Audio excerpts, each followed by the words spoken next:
Nous avons la chance ce dimanche d'avoir donc l'évangile bien connu des disciples d'Emmaüs, aussi appelés les pèlerins d'Emmaüs. Voilà, évangile fort à propos qui correspond bien à mon pèlerinage en cours. Voilà, il est très connu, mais néanmoins il est toujours bon de réfléchir dessus. Voilà, on peut se demander ce qui a conduit ces deux disciples à faire fausse route en s'éloignant de Jérusalem, en fuyant peut-être même Jérusalem après la mort du Christ, en se séparant du reste de la communauté et en refusant d'accueillir le témoignage des femmes. Dans leur réponse aux questions de Jésus, ils expriment leur déception. Nous espérions que c'était lui qui allait libérer Israël. Et pourtant, l'espérance des deux disciples était juste. Jésus est bien le Messie venu libérer Israël. Mais ils avaient pensé que cette libération se ferait sans doute de manière glorieuse, triomphante, alors que Jésus est venu sauver l'humanité dans l'humilité et en traversant l'épreuve de la mort sur la croix,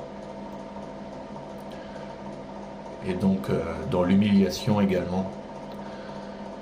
Il s'agit donc pour les disciples d'accepter, de laisser leur espérance être réorientée par Jésus. Et nous sommes nous aussi animés par de belles espérances et nous avons notre propre compréhension de la personne de Jésus.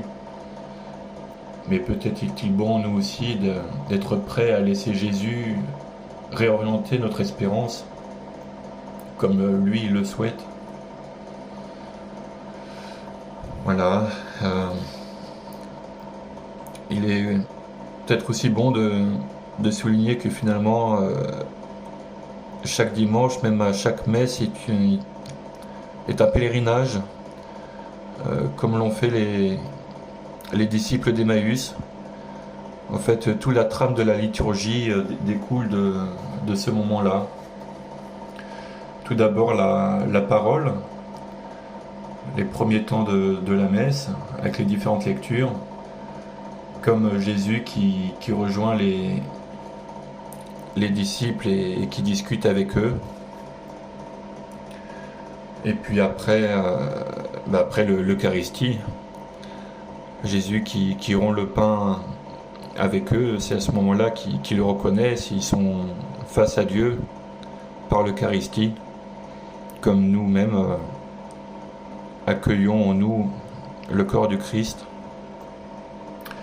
Et puis après, à la fin de la messe, c'est l'envoi, comme ces disciples qui repartent aussitôt là d'où ils viennent pour annoncer la bonne nouvelle. Nous aussi, nous sommes envoyés en mission à la fin de chaque messe. Voilà, c'est un parallèle que je trouve intéressant. Et je voulais aussi aujourd'hui vous faire partager une belle découverte. Donc à la messe à l'église de Criquebeuf-sur-Seine, il y avait la confrérie de Notre-Dame de Lourdes. Et je ne connaissais pas ces confréries, mais qui sont apparemment relativement nombreuses en Normandie, et particulièrement dans l'Eure.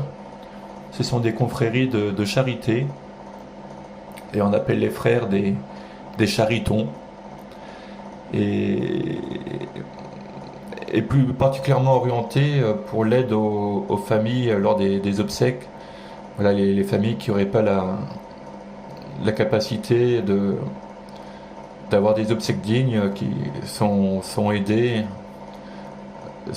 par ces confréries-là.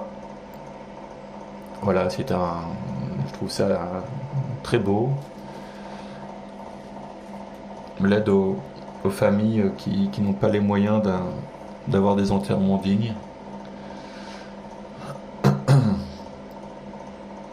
Voilà, chers frères. Je vous salue Marie, pleine de grâce, le Seigneur est avec vous. Vous êtes bénie entre toutes les femmes et Jésus, le fruit de vos entrailles, est béni. Sainte Marie, Mère de Dieu, priez pour nous pauvres pécheurs, maintenant et à l'heure de notre mort. Amen. Voilà, et puis en ce jour de la Saint-Georges, il a bien plu, et comme dit le dicton, quand il pleut le jour de la Saint-Georges, sur 100 cerises, on en a 14. Et j'espère que le dicton ne se confirmera pas et qu'on aura un peu plus de 14 cerises. Sur ce, que la paix soit avec vous.